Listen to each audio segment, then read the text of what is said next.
Sinulat ko ang aking mga mata nang maramdaman kong may humahaplos sa pisngi ko. I saw his eyes on me. Ang mga mata niyang nangungusap palagi kapag tinititigan ako. At ang gwapo niyang mukha. Simula mga bata pa kami, pinangarap ko siya. He is perfect. Kaya maswerte ang kanyang minamahal. Simula pagkabata rin, dahil nabighani niya ang isang Williams na tanging pinangarap ko. Dahan-dahan niyang nilapit ang labi niya sa pisngi ko.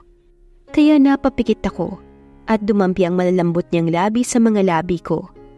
Suddenly, he kissed me on my nose, my two eyes, at bumalik ulit ito sa mga labi ko.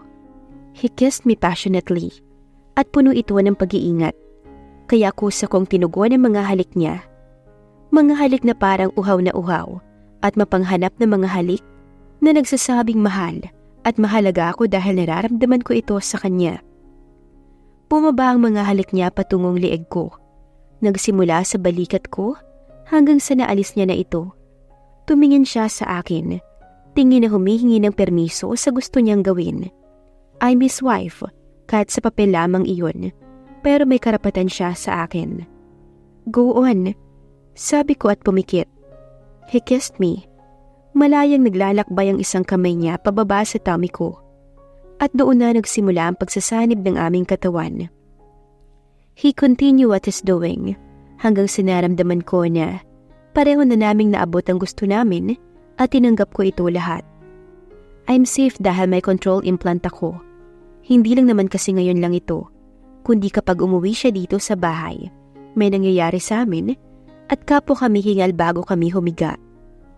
I just wanna check kung nagpapagamit ka sa anak-anakan ng daddy ko. Hindi ko inaasahan ang pag-insulto niya sa akin. Ang sakit. Tumagilid ako sa kanya at pumikit. Hindi ko na malayang pumatak na pala ang mga luha ko. Tama ang desisyon kong magpalagay ng control implant dahil kawawang mabubuo namin kung sakali.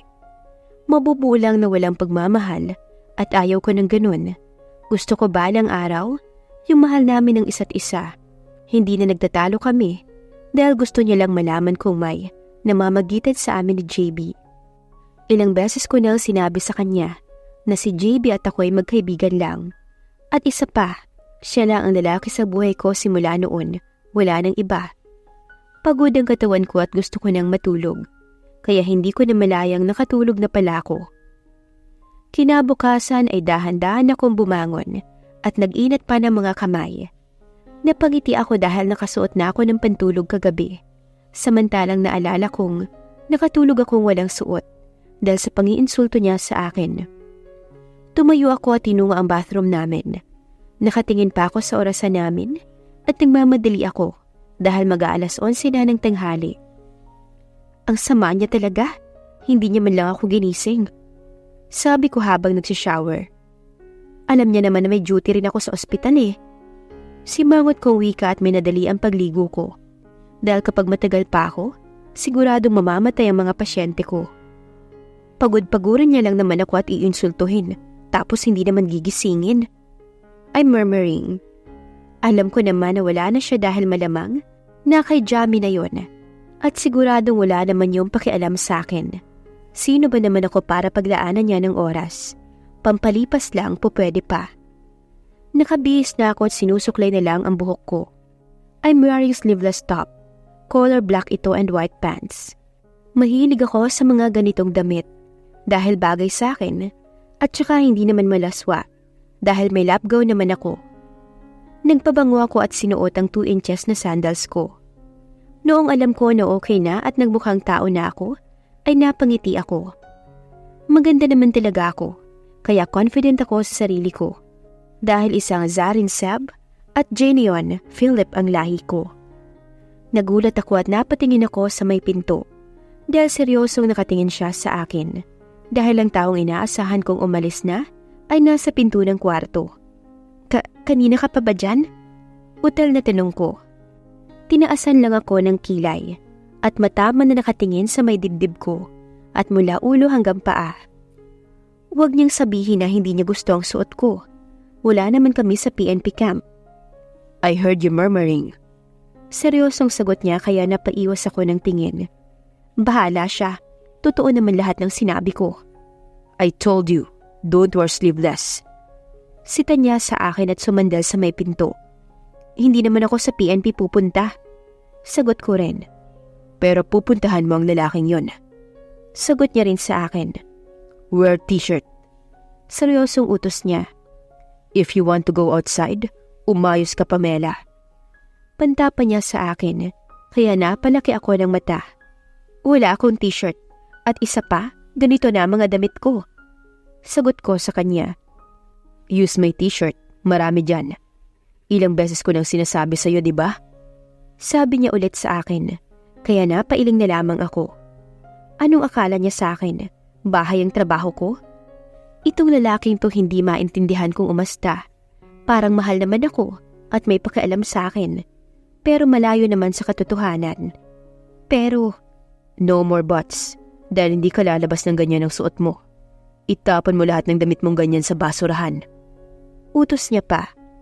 I'll wait you downstairs. I'll drive you to go to hospital. Sabi niya at iniwan akong tulala. Napakurap-kurap ako dahil sa sinabi niya. Wala naman kasing mali sa suot ko. Lumapit ako ulit sa salamin at tinignan ang suot. Okay naman, hindi naman malaswa. At matatabunan pa naman ito ng lab gown. Wala akong nagawa kundi magpalit ng v-neck puff sleeve na kulay black. Dahil white ang pants ko. Huminga ako ng malalim at bumaba. Dahil alam kong naghihintay na siya sa akin sa may sala. Okay na ba to? Tanong ko para tignan niya ako. Dahil busy naman siya sa cellphone niya. Mahilig ka ba talaga ipakita ang ano mo? Wala namang laman yan. Insultong sabi na naman niya. Okay naman at maganda. Laban kong wika. I told you to wear round neck, not v-neck. Sita niya sa akin. Hindi naman ata siya nagagandahan eh. Ano pang mali? Tanong ko dahil sobra naman siya. The problem is your moles, Pamela. Pagalit na sabi niya, tinuro pa ito. Kaya napahawak ako sa nunal sa may dibdib ko. Ito ang pinupunto niya. Ang arte niya ng sobra kapag ganun. Men attracted to that mole of your chest, mole of your collarbone, and mole of your neck. Ang daming pwedeng tubuan ng ganyan. Bakit yan pa? Turo niya sa may chest ko. Halika na nga, ang dami mong arte. Sabi ko sa kanya at hinatak na siya palabas ng bahay at tinungo na ang sasakyan niya. Dahil kapag babalik pa ako sa itaas, ay wala na akong pasyente sigurado. What are you smiling? Tanong niya sa akin. See, ganito ako ka-attracted sa kanya. Simpleng bagay lang ay napapangiti niya ako. Susunduin kita mamaya. Sabi niya pa sa akin at sinulyapan pa niya ako bago nagmaneho. Siya lang atang attracted sa nunal ko eh. Ang arte-arte niya. Samantalang siya lang naman ang nakakahawak at nakakahalik diyan kung tutuusin. Nakarating kami sa ospital kung saan ako nagtatrabaho. Inayos ko muna ang sarili ko bago ako bumaba ng sasakyan niya. Salamat! Nahihiyang pasasalamat ko bago sinarado ang pinto ng sasakyan at naglakad na papasok ng ospital. Nakasalubong ko ang isa sa patient ko, kaya ngumiti ako sa kanya. Good afternoon, doktora. Magalang na bungad niya sa akin at nakisabay na rin sa paglalakad. Pati ang bag ko ay siya na raw ang nagbibitbit. Narinig kong tumunog ang telepono ko, kaya't napahinto ako sa paglalakad. Kinuha ko ito sa bulsa ng likod ng pantalon ko at tinignan kung sino ang tumatawag. Napakunot ang noo ko nang makita ko sa screen ng pangalan bago ako tumingin kung saan ako nanggaling. At sakto namang bumaba ang window ng sasakyan niya, kaya mabilis kong sinagot ang tawag at nilagay ito sa may tenga ko. Use your ring, Pamela. Don't flirt to that guy. Seryosong utos niya sa akin, habang masamang nakatingin sa pasyente kong naghihintay din pala sa akin. Sige na, pasyente ko siya. Saad ko sa kanya, para matapos na at makaalis na siya. Ang dami niyang arte, kung ano-ano na lang iniisip niya sa akin. Narinig kong huminga siya ng malalim at bumaba ng kanyang sasakyan. Binaba na rin niya ang tawag niya at mabilis na lumapit sa akin. Pasyente ka ng asawa ko? Seryosong tanong niya. Nagulat naman ito at tumango, at kahit ako'y gulat rin sa pagsabi niyang asawa ko. He claimed that I'm his wife, pero alam kong pakitang tao lang rin dahil andito kami sa ospital. Pero tong puso ko, parang lulukso na rin sa saya. Learn to distance yourself. She is married and she's mine. Supladong sita niya at kinuha ang bag na hawak-hawak ng pasyente ko na parang wala lang. Now, walk first. Seryosong utos niya. Mabilis naman itong tumalikod at naglakad na papalayo. Nakakahiya ang pinagagagawa niya. Masyado siyang maselan at istrikto. Akala mo naman kung may level kami. Kampante siyang magpakitang tao dahil kilala siya rito sa ospital namin. Ang sarap kiligin, pero ayaw ko. Baka mamaya, aasa na naman ako sa wala katulad ng dati. Nagtama ang mga mata namin at napaiwas agad ako dahil ewan ko ba, parang natatakot ako kapag siya na ang tumitingin. Umayos ka. Banta niya sa akin at tinatak ang kamay ko at pinagdao pala dito sa kanya. Ang ending, magka-holding hands kaming naglakad hanggang sa marating namin ang klinik ko. Good afternoon, MJBR. Masiglang bati sa kanya ng sekretary ko bago kinuha ang bag ko na inabot ni Ace. Salamat pala. Wika ko, pero tinaasan niya lang ako ng kilay at tumingin sa sekretary ko. Sabihin mo sa akin kung may umaaligid sa asawa ko, May. Utos niya. Masyado siyang OA. Samantalang ako kapag nasa PNP, bawal ang lahat. Pero kapag siya'y nasa poder ko, halos isigaw niyang asawa ko. Sige po MJBR, makakaasa ka po. Sagot naman ng isa, kaya tinaasan ko siya ng kilay. At nag-peace sign lang rin siya sa akin. Bago lumabas kaya naiwan kaming dalawa ni Ace Limuel. Susunduin kita mamaya. Wika niya, tinalikuran na rin ako. Kaya napatingin na lang ako sa likod niya. Tignan mo, ang bastos niya rin talaga kapag dalawa na lang kami. Kaya nga hindi na ako umaasa. Hay, ang buhay talaga oo. Seryosong sabi ko at inayos ang mesa ko dahil mamaya mag-start na ang trabaho. Maganda ang bungad ng umaga ko dahil masaya ako. Masaya ako dahil sa trabaho ko at ang progressive na mga pasyente ko. To serve and save life ang profession ko. Kaya mahal ko ang aking trabaho. Magandang tanghali. Bungad ko sa pasyenteng kampanding nanonood ng TV. Ang OA naman itong si JB. Simangot kong wika at lumapit sa kanya. Can I go home? Tanong niya at pinulupot ang kamay niya sa baywang ko.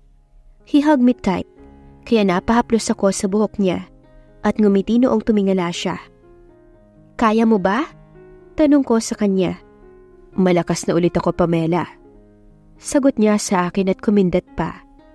Dadalaw muna ako sa nursery room before I go home. Wika niya pa kaya ngumiti ulit ako. Sasabihin ko sa nurse na lalabas ka na at masamahan ka sa gusto mong puntahan. Aasikasuhin ko muna ang lahat, okay? Sabi ko sa kanya. Salamat. Pasalamat niya sa akin at ngumiti. Kinuha ko ang video camera niya sa may drawer ng table. Lampshade at nag-video record ako. Joseph Brian, please always take your medicine and don't forget it. Sabi ko at tumingin sa kanya. I will, Doktora Pamela Jane. Sagot niya sa akin. Thank you always. Wika niya at kinuha ang camera bago pinatay. Bakit? Nagvi-video record pa nga ako eh. Reklamo ko at kinuha ang camera sa kanya. Wala ako sa mood, Jane. Sabi niya at umiwas ng tingin. Halos araw-araw nang nakarecord ang buhay ko. Nakakapagod na. Inis niyang sabi kaya tumingin ako sa kanya. Tingin na may awa. Binaba ko ang camera na ginagamit namin kapag nag-video kami simula nung mag-undergo siya ng chemotherapy. Akala ko ba gusto mong nakadetail ang pagpapagamot mo hanggang sa gumaling ka? Tanong ko. Hindi na ako gagaling, Jane. Sigaw niya, kaya nagulat ako at napatayo. Huminga ako ng malalim habang nakatitig lang sa kanya. Gusto naman niyang lumaban, pero napapasukan lang siya ng negative energy. Dahil na rin siguro sa iniisip niyang wala nang gamot ang sakit niya.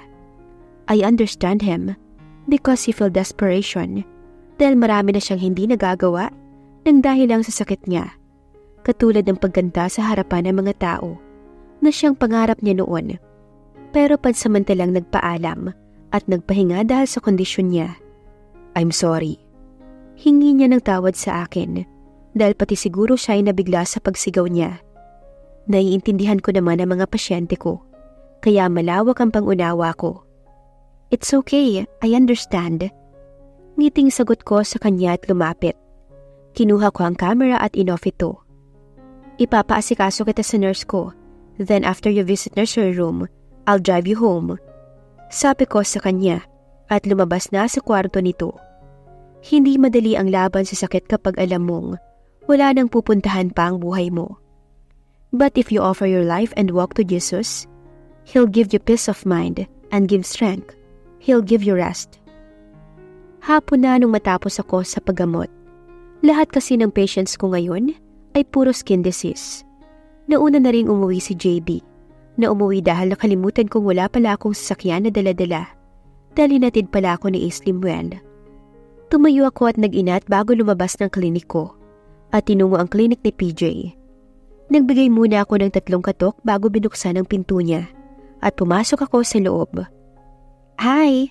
Bati ko sa kanya dahil busy ito sa pagtatype sa laptop nito.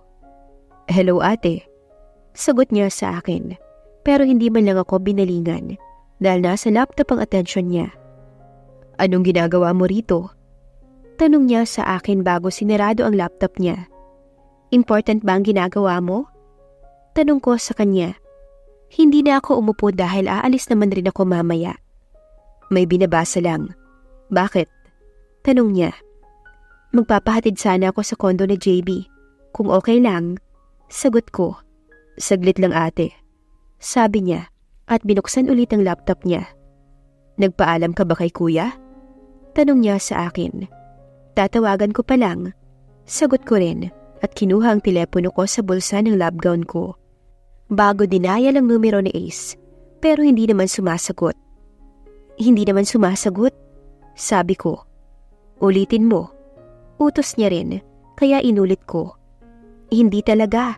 Sabi ko pa. Sige, isa na lang. Wika ko pa tinawagan ulit. Nagulat ako nang sinagot niya ang tawag. Pero babae ang boses, kaya binaba ko ulit. Baka girlfriend niya yon, nakaistorbo pa ako. Hindi talaga sinasagot. Pagsisinungaling ko sa kapatid ko, pero nagkibit-balikat lamang siya sa akin.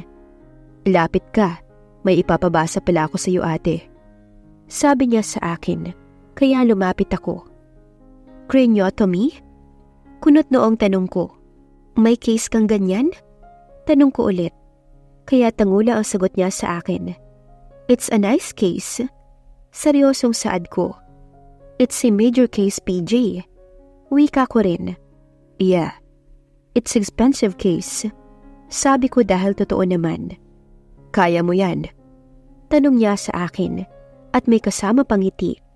Alam ko ang gusto niyang ipahiwatig. Gusto niyang isa ako sa kasama niya. Isang malaking no. Kaya ko kapag napag-aralan ko. Sagot ko kaya tumango siya. I want you to assist me. Wika niya tumingin sa akin. Nakita na ba yan ni Daddy? Tanong ko sa kanya. Pero umiling siya. Easy lang kay Daddy yan ate.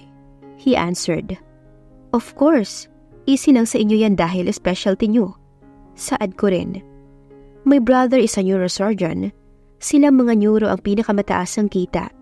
Bilang isang doktor. Dahil bawat ulo, hindi lang 1 milyon ang bayad. Kaya mas mayaman siya sa akin. At isa sa specialty mo rin ang surgery. Okay, sabihan mo lang kung kailan dahil kailangan ko yung pag-aralan. Talong sabi ko. Wala akong magagawa kung siya ang nagsabi. Dahil blessing sila ni Mommy. Hiningi ko kasi siya kila Mommy. Tapos nag-agaw buhay pa si Mommy para lang mabuhay siya. Craniotomy is a surgical. It's a piece of the skull removed of part of the bone from the skull to expose the brain. To remove the brain tumor or a sample of brain tissue. It may also be done to remove blood or blood clots from the brain. It relieves pressure in the brain after an injury or stroke. Repair a skull fracture or brain aneurysm, a bulge in a blood vessel wall, or treat other pain conditions. Mahabang sabi niya. Halika na, wag mo na akong lecturean. Pag-aaya ko sa kanya. Kailangan ko kasing ma-check si JB kung kumusta na siya bago ako umuwi. Ikaw ate, ang tamad mo. Simangot niyang wika at tumayo na rin, kaya ngumiti lang ako sa kanya. Oo na, tamad na kung tamad. Saad ko at nauna nang lumabas sa klinik niya at sumunod naman siya. Daan muna tayo kila daddy. Sabi niya at inakbayan ako. Kaya tinungo namin kung saan ang office nila daddy.